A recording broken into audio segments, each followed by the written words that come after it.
ان کو خبر ہوئی، سب روتی ہوئی آپ صلی اللہ علیہ وسلم کے حجرے میں آئی۔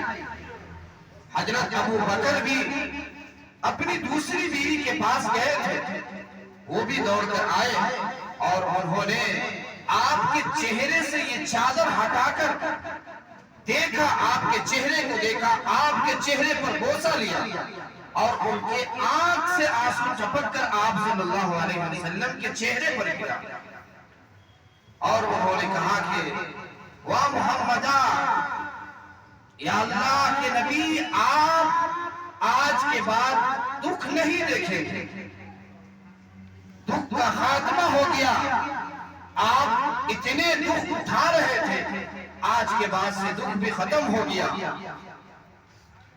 اب معاملہ تھا کہ آپ صلی اللہ علیہ وسلم کو غسل کیسے دیا جائے، آپ کو آپ کے بدن کو کھول کر غسل دیا جائے یا اسی کپڑے میں غسل دیا جائے۔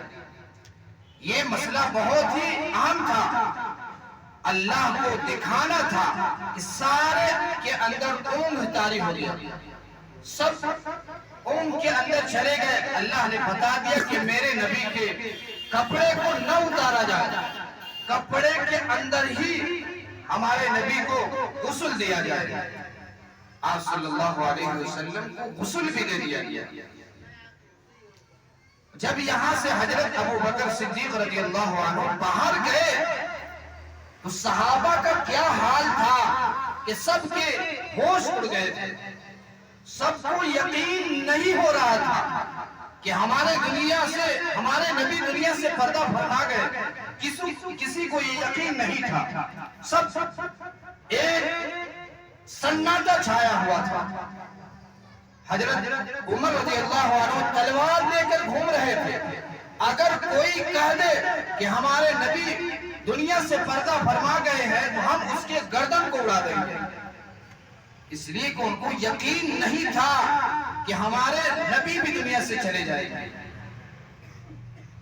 ان کا ہوش اتنا محبت تھا تو ان کو یہ یقین نہیں ہو رہا تھا کہ ہمارے نبی دنیا سے چلے گئے۔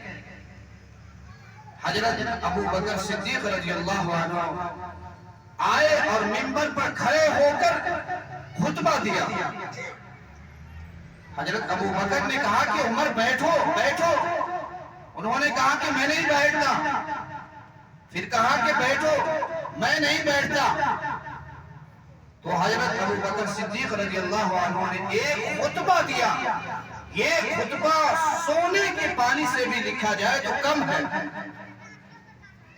خطبہ یہ دیا کہ اے لوگو، تم اگر محمد کی پوجا کرتے ہو تو محمد مر گیا، محمد دنیا سے پردہ فرما گیا، اگر تم اللہ کی پوجا کرتے ہو، تم اللہ کی عبادت کرتے ہو، وہ اللہ زندہ ہے اور قیامت تک زندہ رہے گا۔ پھر اس وقت یہ آیت انہوں نے پڑھ کر سنائی، وَمَا مُحَمَّدٌ إِلَّا رَسُولٌ قَدْ خَلَتْ مِن قَبْلِهِ الرُّسُلُ أَفَإِن مَاتَ أَوْ قُتِلَ انقلبتم عَلَىٰ أَعْقَابِكُمْ وَمَن يَنقلب عَلَىٰ عَقِبَيْهِ فَلَن يَضُرَّ اللَّهَ شَيْئًا۔ یہ آیت پڑھنا تھا کہ سارے لوگوں کو یہ لگا کہ یہ آیت آج ہی نازل ہوئی ہے، حالانکہ اس سے پہلے وہ لوگ پڑھتے تھے لیکن اس کی حقیقت تک نہیں پہنچے ہوئے تھے۔ جب حضرت ابو بکر صدیق نے یہ آیت پڑھی تو سارے لوگ کو یہی سمجھ میں آیا کہ یہ آیت آج ہی نازل ہوئی ہے۔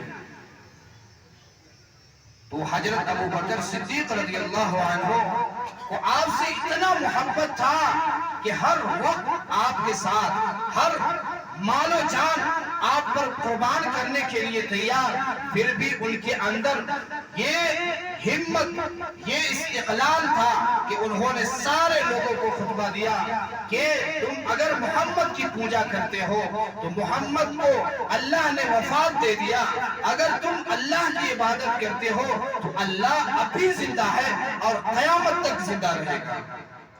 محمد بھی اللہ کے بندے تھے، اللہ نے ان کو دنیا سے پردہ فرما دیا، کیا تم اس دین سے، کیا اس مذہب سے الٹے پاؤں پھر جاؤ گے؟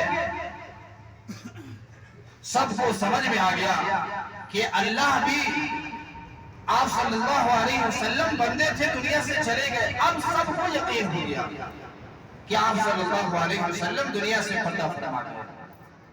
اور حضرت بلال رضی اللہ عنہ ان کا حال یہ تھا کہ آپ کے جنازے کے پاس نہیں آ رہے تھے، وہ مسجد کے پیچھے جا کر بیٹھے ہوئے تھے اور دونوں گھٹنے اٹھا کر اپنے سر کو رکھ کر بچے کی طرح بلک بلک کر رو رہے تھے. حضرت بلال رضی اللہ عنہ جو ہر وقت آپ صلی اللہ علیہ وسلم کے مؤذن تھے، آپ کی جدائی ان کو برداشت نہیں ہو رہا تھا. وہ آپ کے جنازے کے پاس نہیں آئے، اس لیے کہ اگر آپ کے جنازے کو دیکھیں گے تو ہمیں برداشت نہیں ہوگا. اس لیے وہ مسجد کے پیچھے جا کر رو رہے تھے. ظہر کی نماز کا وقت آ گیا. لوگوں نے کہا کہ بلال نہیں ہے. بتانے والے نے بتایا کہ بلال مسجد کے پیچھے رو رہے ہیں. تو حضرت ابو بکر صدیق رضی اللہ عنہ نے کہا کہ جاؤ اذان کے لیے کہو، ظہر کی اذان دے. گئے، کوئی جواب نہیں ملا، رو رہے ہیں.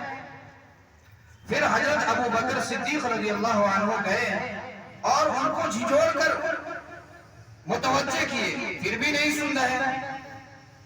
پھر بہت دیر کے بعد انہوں نے جواب دیا.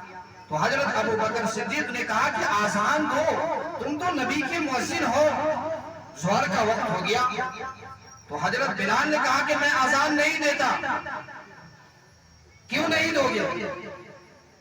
اگر تم آذان نہیں دو گے تو ہم نماز نہیں پڑھائیں گے، تم کو آذان دینا پڑے گا. تو حضرت بلال نے کہا کہ یہ راز فاش نہ کرو. اب تک ایک راز تھا، جب بھی میں اذان دیتا تھا اشہد ان محمد رسول اللہ پر آپ کے چہرے کو دیکھتا تھا یا آپ کے حجرے کو دیکھتا تھا. اگر آج میں اذان دوں گا تو آپ کے چہرے کے بجائے آپ کے جنازے کو دیکھوں گا، مجھے کیسے برداشت ہوگا؟ مجھے آپ کا جنازہ کیسے برداشت ہوگا؟ لیکن حضرت ابو بکر صدیق نے کہا کہ تم کو آذان دینا ہوگا، اگر نہیں دو گے تو ہم نماز نہیں پڑھائیں گے. تو ان کی فرمائش پر حضرت بلال رضی اللہ عنہ آذان دینا شروع کر دیا. اشہد ان محمد رسول اللہ پر 11 مرتبہ بے ہوش ہو گئے. اس لیے کہ اس پر وہ بار ہمیشہ جب آذان دیتے تھے تو آپ صلی اللہ علیہ وسلم کے چہرے کو دیکھتے تھے یا آپ کے حجرے کو دیکھتے تھے، آپ کے کمرے کو دیکھتے تھے. لیکن آج آپ کے جنازے کو دیکھ کر 11 مرتبہ بے ہوش ہو گئے. پھر ہوش آیا، پھر آذان دیا، پھر بے ہوش ہو گئے. اتنا محبت تھا آپ صلی اللہ علیہ وسلم سے کہ آپ کے جدائی کو وہ برداشت نہیں کر پا رہے تھے. آج ہم بھی انہی کے امتی ہیں، آج ہم بھی وہی بندے ہیں، آج ہم بھی مسلمان ہیں. آج ہمارے اندر وہ ایمان نہیں ہے جو صحابہ کے اندر تھا. تب تو ہمارے لیے ایک ستارہ بن کر چمکے.